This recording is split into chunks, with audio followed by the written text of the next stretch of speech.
Hello friends, in this quick tutorial I'm going to show you how to change PHP version in Cpanel.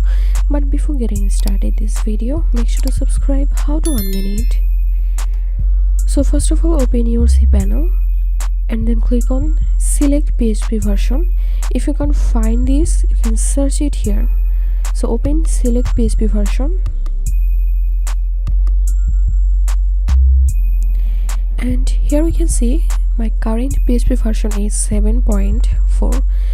To change this version, click on this little arrow icon and from this list you can select any version of PHP. So I'm going to select 7.2 and then click on set as current.